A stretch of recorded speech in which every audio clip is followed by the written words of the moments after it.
नमस्कार साथियों, स्वागत है आपका अपने चैनल नितेश पांडे में। सभी साथियों को नमस्कार। मैं अभिषेक आप सभी का स्वागत करता हूं आपके अपने चैनल नितेश पांडे में। साथियों, डीएलएड सेकंड सेमेस्टर में अभी तक आपने 3 क्लासेस देखी हुई हैं, जिसमें मैं पहली क्लास में आपको पाठ्यक्रम, दूसरी में लासा मासा 3 संख्याओं तक की, और तीसरी में जो है आपको बीजी व्यंजकों का गुणा और भाग, ये सब बताया गया है, जोड़ घटाना गुणा भाग। तो आपने 3 कक्षाएं देखी हुई हैं अच्छी तरीके से। आज की इस वीडियो लेक्चर में संख्याएं एवं उनके प्रगुण के बारे में आपको डिस्कस किया जाएगा अच्छी तरीके से। तो अगर आप वीडियो को अंत तक देखते हैं तो आपको सारी चीज़ें अच्छी तरीके से समझ में आ जाएंगी। और अगर वीडियो को देखने के बाद अगर आपको लगे वीडियो अच्छी है तो वीडियो को लाइक कीजिए ज़रूर, और अपने अन्य मित्रों तक ज़रूर शेयर कर दीजिए। जितने भी आपके अन्य मित्र हैं उनके तक यह वीडियो ज़रूर पहुंचाइए, और हमारे चैनल को ज़रूर सब्सक्राइब करवाइए। जितना ज़्यादा आप सपोर्ट करेंगे उतने ज़्यादा हम लोगों को मोटिवेशन मिलेगा। और हमारे टेलीग्राम चैनल पर जाना ना भूलिए। टेलीग्राम चैनल का लिंक वीडियो के डिस्क्रिप्शन में लगा हुआ है, वहाँ से जाके आप सारी कक्षाओं का लिंक प्राप्त कर सकते हैं। जितनी भी कक्षाएँ हमारे चैनल पर पड़ी हुई हैं तो आप वहाँ पर जाके ज़रूर विजिट कीजिएगा। तो चलिए स्टार्ट करते हैं आज का अपना सेशन। पिछली क्लासेस में आप सभी लोगों ने 2 यूनिट तक कवर कर लिया है। पहली यूनिट में मैंने आपको बताया है 3 अंकों तक की संख्याओं का लासा तथा मासा निकालना, ये हमने पहली यूनिट में पढ़ा है। दूसरी यूनिट में हम सभी ने जो पढ़ा है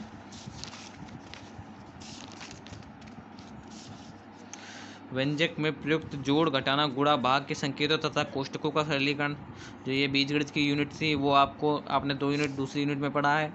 आज की इस वीडियो लेक्चर में मैं आपके लिए 3rd यूनिट लेके आया हूँ, जिसमें प्राकृतिक, पूर्ण, पूर्णांक तथा परिमेय संख्याओं की अवधारणा जो है चैप्टर, ये वाला चैप्टर हम लोग पढ़ेंगे।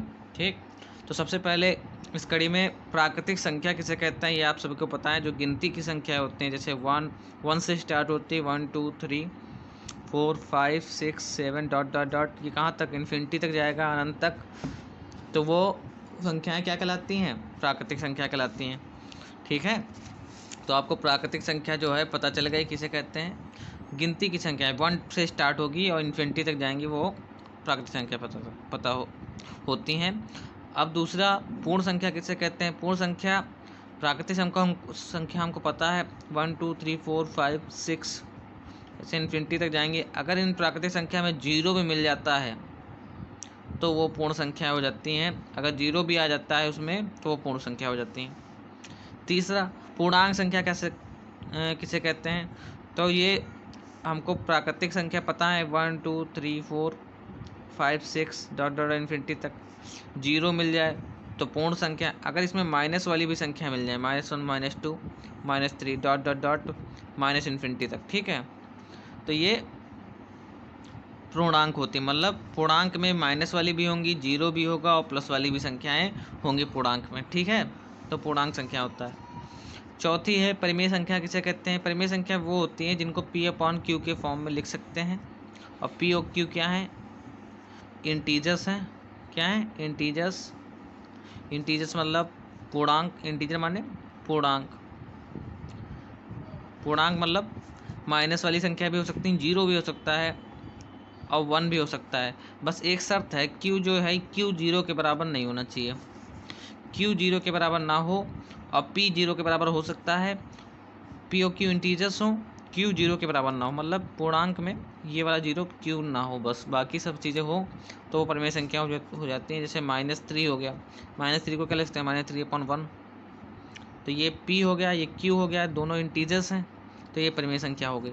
ऐसे 2 हो गया, 0 हो गया, 0 को 0/1 लिख सकते हैं तो ये भी P/Q के फॉर्म में लिखा जा सकता है, तो ये परिमेय संख्या हो गया। 3/7 हो गया, 4/5/12 हो गया, ये सब क्या है? P/Q के फॉर्म में है, ये सब परिमेय संख्या है। कुल मिला के जिन संख्याओं को P/Q के रूप में लिखा जा सकता है और P/Q इंटीजर्स हो, मतलब रूट वगैरह ना हो उसमें, इंटीजर माने पूरी संख्या होती हैं, तो वो परिमेय संख्या कहलाती हैं। ठीक है, बाकी अगला, उत्तरवर्ती, अनुवर्ती या परवर्ती संख्या किसे कहते हैं? इंग्लिश में इसे सक्सेसर कहते हैं। यदि किसी दी हुई संख्या में 1 जोड़ दिया जाए तो प्राप्त संख्या दी हुई संख्या की परवर्ती या उत्तरवर्ती या अनुवर्ती संख्या कहलाती है। जैसे 5 है 5 की कहे तुमको उत्तरवर्ती बताओ या परवर्ती बताओ या अनुवर्ती बताओ, तो हम इसमें कह देंगे 5 में 1 जोड़ देंगे, 6 क्या हो जाएगी, 5 की अनुवर्ती संख्या हो जाएगी, परवर्ती संख्या हो जाएगी या उत्तरवर्ती संख्या हो जाएगी। ठीक है, कोई भी संख्या है अगर उसमें हम 1 जोड़ देते हैं तो उसका जो है परवर्ती संख्या आ जाती है। ठीक, इसी प्रकार पूर्ववर्ती संख्या क्या होती है, इंग्लिश में बोलें तो प्रेडेसेसर बोलते हैं इसे। यदि किसी दी हुई संख्या में ए से 1 घटा दिया जाए तो दी हुई संख्या की पूर्ववर्ती संख्या कहलाती है। तो जैसे 12 आ गया, 12 में अगर कहें इसकी पूर्ववर्ती संख्या बताओ तो 12 में से क्या करेंगे, 1 घटा देंगे तो 11 हो जाएगी 12 की पूर्ववर्ती संख्या। ठीक, जो भी संख्या दी गई हो, पेपर में क्वेश्चन आता है कि इसकी अनुवर्ती बताओ, इसकी पूर्ववर्ती बताओ, तो अनुवर्ती में हम क्या करेंगे, 1 जोड़ देंगे और पूर्ववर्ती में क्या करेंगे, 1 घटा देंगे। बस सिंपल सा कंसेप्ट है, सीख लीजिए, इसी को आपको अप्लाई करना है। ठीक, चलिए आगे देखते हैं। अगला क्वेश्चन कुछ इस प्रकार है, निम्नलिखित में प्राकृतिक संख्या बताइए। प्राकृतिक संख्या आपको पता है 0 नहीं होती है, ये प्राकृतिक संख्या नहीं है। 353 है, बिल्कुल है। 765 है, हमने बता दिया गिनती की संख्या। ये अपॉन वाली संख्याएं प्राकृतिक संख्याएं नहीं होती हैं, पूरी संख्याएं प्राकृतिक होती हैं। ठीक है, -7/8 अपॉन वाली संख्या आ गई, ये प्राकृतिक नहीं है, ये भी प्राकृतिक नहीं है। तो इसमें 2 संख्याएं हमको प्राकृतिक संख्याएं मिल गई, शेष जो है प्राकृतिक संख्या नहीं है। पूर्ण संख्या बताना है, पूर्ण संख्या ये भी है, ये है माइनस वाली संख्या जो है नहीं होती है, ये आपको बताया था। ठीक है, ऐसे ये वाला अपॉन वाली संख्या नहीं होंगी प्राकृतिक पूर्ण संख्या। 18 है, 35 है, ठीक है, -37 नहीं है। ये जितनी पॉजिटिव वाली संख्याएं होंगी वो पूर्ण संख्या होंगी, 0 मिला के। ठीक है, ऐसे पूर्णांक को छाटिए तो ये पूर्णांक है या ये भी है। माइनस वाली पूर्णांक में क्या आ जाता है, माइनस वाली भी आ जाती हैं, तो ये भी है। 2.5 नहीं होगा, ठीक है, क्योंकि ये अपॉन में आ जाएगा। 3.7 नहीं है, 0 होता है पूर्णांक। ठीक, तो आपको पता चल गया कि कौन कौन सी पूर्णांक हैं, कौन कौन सी प्राकृतिक हैं, कौन कौन सी पूर्ण हैं। अब अगला जो है परिमेय संख्या, √3 जो है, जो रूट वाली हमने बताया वो नहीं होता है परिमेय संख्याएं, ये नहीं होंगी। ठीक है, या तो पूरा रूट निकले, जैसे √4 का मान 2 होता है, 2 को 2/1 लिख सकते हैं, इसके लिए ये है। ठीक है, 7 परिमेय संख्या है क्योंकि 7/1 लिख सकते हैं। 0 को 0/1 लिख सकते हैं, इसलिए है। 3.5 ये नहीं है, 3.5 है। 3.5 को क्या लिख सकते हैं, पॉइंट हटाएंगे, यहाँ पे 10 हो जाएगा, तो ये P/Q के फॉर्म में लिख गया, इसलिए ये है। ठीक है, ऐसे ये भी है, इसमें पॉइंट हटाएंगे तो क्या हो जाएगा, 1 लिखेंगे और 3 0 लगा देंगे, तो ये भी एक परिमेय संख्या है। ठीक, तो इसमें रूट वाली संख्या नहीं है, बाकी सारी परिमेय संख्याएं हैं। तो आशा करता हूँ आपको समझ में आ गया होगा। बस इस वाले चैप्टर में बस यही पूछना था, पूर्णांक क्या होता है, प्राकृतिक संख्या क्या होती हैं, पूर्ण संख्या क्या होती है, तथा परिमेय संख्या क्या होती है। बस यही चीज़ें थी जो मैंने आपको क्वेश्चन और बेसिक के थ्रू समझा दिया है, बस और कुछ नहीं है। बाकी के क्वेश्चन आपके सीरीज से लगवाए जाएंगे जब आपकी सीरीज चालू की जाएगी। ठीक है, तो यूनिट 3 आपकी यहाँ से समाप्त हो जाती है, यूनिट 4 आ जाते हैं हम लोग। पूर्ण संख्याओं पर संक्रिया, जोड़, घटाना, गुणा और भाग के प्रगुण जो हैं। ठीक, इसमें ये यूनिट 4 है। सिंपल क्वेश्चन है, जैसे इसकी लिखा है संख्या 50, 40, 99 की परिवर्ती संख्या है। बताइए, तो परिवर्ती संख्या हम लोगों ने डिस्कस कर लिया था कि परिवर्ती संख्या क्या होती है। सब में क्या करते हैं, 1 जोड़ देते हैं। 50, 40, 99 में अगर 1 जोड़ देंगे हम, ठीक है, तो हमको उसकी परिवर्ती पता चल जाएगी। 9 1 10 का 0 हासिल लगा 1, 9 1 10 का 0 हासिल लगा 1, 1 और 0 1, 4 0 5, तो इसकी ये परिवर्ती संख्या हो जाएगी। ठीक है, परिवर्ती संख्या आपको पता है ना, 1 जोड़ देते हैं। इसकी पूर्ववर्ती संख्या बताएं तो पूर्ववर्ती संख्या को हमने बताया था 1 क्या करेंगे, घटा देंगे।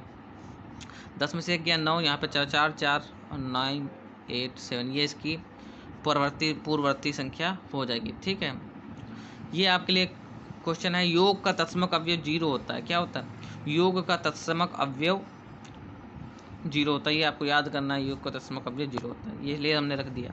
ठीक है, अगला क्वेश्चन कुछ इस प्रकार है, 3 × 4 + 5 का मान बताइए। तो इसकी पहले इससे गुणा होगी, फिर इसकी गुणा इससे होगी। ठीक है, दोनों से 3 गुणे, ब्रैकेट खोलेंगे तो 3 × 4 हो जाएगा, फिर ये वाला चिन्ह लगेगा प्लस 3 × 5 हो जाएगा। ठीक, 3 चक्कू 12 प्लस 5 15, 15 12 जोड़ेंगे 15 25 तो 27, इसका आंसर हो जाएगा। ठीक है, अगला है संख्याओं 20, 1001, 5700 की क्रमागत संख्याएं बताइए। ठीक, तो 20,001 की क्रमागत संख्या क्या हो जाएगी, 20,001 की क्रमागत संख्या, दूसरी 5000 की क्रमागत संख्या और तीसरी 700 की क्रमागत संख्या। तो क्रमागत संख्या में क्या करते हैं, सभी में एक एक जोड़ते चले जाते हैं, इसकी क्रमागत संख्या पता चल जाती है। इसमें एक जोड़ेंगे तो क्या आ जाएगा 20, 1 000 और यहाँ पे एक जोड़ोगे एक में तो क्या हो जाएगा 2 हो जाएगी, इसकी क्रमागत ये संख्या हो जाएगी। इसमें करेंगे तो 5001 हो जाएगी, ठीक। इसमें जोड़ेंगे तो 701 हो जाएगी, यही इसकी क्रमागत संख्या है, ठीक है। तो यही थे 2 यूनिट। मैंने इसमें कुछ क्वेश्चन आपकी बुक में दे ही नहीं रखे हैं, जो भी सारे क्वेश्चन हैं छोटी छोटी यूनिट हैं, सिंपल चीज़ें पढ़ो। बाकी जो प्रैक्टिस है आपकी सीरीज से और गाइड करवाई जाएगी, जितने भी क्वेश्चन हैं अभी आप सब देख लीजिए किस चैप्टर में कितना आता है और किस प्रकार से आप क्वेश्चंस को कर सकते हैं। बाकी बेसिक हम सिखा रहे हैं, अभी प्रैक्टिस के लिए आपकी क्लासेस और भी चलाई जाएंगी, और भी सारे क्वेश्चन प्रैक्टिस के लिए करवाए जाएंगे। तो आप बेफिक्र होकर बस पढ़ते रहिए, हर एक यूनिट से जितना मैं बताऊं उतना कर लीजिए। तत्पश्चात जो मैं सीरीज करवाऊंगा उसमें जो है सारे क्वेश्चंस होंगे, अच्छे तरीके से सारे कर लेंगे, आप पढ़ लेंगे, सारा आपका पेपर बहुत अच्छा हो जाएगा। ऐसे ही क्लासेस करते रहिए। और इसमें कुछ है नहीं, ये यूनिट ख़त्म होती है 2 यूनिट, क्योंकि छोटी छोटी यूनिट हैं, इसमें कुछ भी नहीं है आपके बुक में। बस सिंपल से जोड़ना है, पूर्ववर्ती बताना है, परवर्ती बताना है। इसमें 50 क्वेश्चन मैं करा सकता हूँ इसी पे, इसकी पूर्ववर्ती बताओ, इसकी परवर्ती बताओ, इसकी अनुवर्ती बताओ, लेकिन उसका कोई मतलब नहीं। आप सिर्फ कंसेप्ट सीख लीजिए, एक क्वेश्चन लगाइए, कंसेप्ट सीख लीजिए। 2 क्वेश्चन हमने लगा दिए, कंसेप्ट सीख लीजिए, इस पर आप बेस्ड 50 क्वेश्चन बना सकते हैं अपने आप, ठीक है। तो बस सिर्फ क्वेश्चन सीखिए और क्वेश्चन आपके अपने आप हल कीजिए। जो भी दिक्कत है आप हमारे टेलीग्राम चैनल पर पूछिए और वीडियो के कमेंट बॉक्स में पूछिए, कोई दिक्कत नहीं होने वाली है। सारे पेपर बहुत अच्छा जाने वाला है, सारा सिलेबस आपको अच्छी तरीके से पढ़ाया जाएगा। तत्पश्चात आपकी सीरीज चलाई जाएगी, उसमें सारे क्वेश्चन आपको करवाए जाएंगे। तो आशा करता हूँ आपको ये वीडियो अच्छी लगी है। वीडियो अच्छी लगी है तो प्लीज़ इसको लाइक कीजिए, अपने अन्य मित्रों तक जरूर शेयर कीजिए और हमारे चैनल को सब्सक्राइब कीजिए, ठीक है। ये जितना आप शेयर करेंगे उतना ही हम सबको मोटिवेशन मिलेगा, तो आप वीडियो को ज़रूर शेयर कीजिए। तो चलिए मिलते हैं अब अगली क्लास में, तब तक के लिए नमस्कार।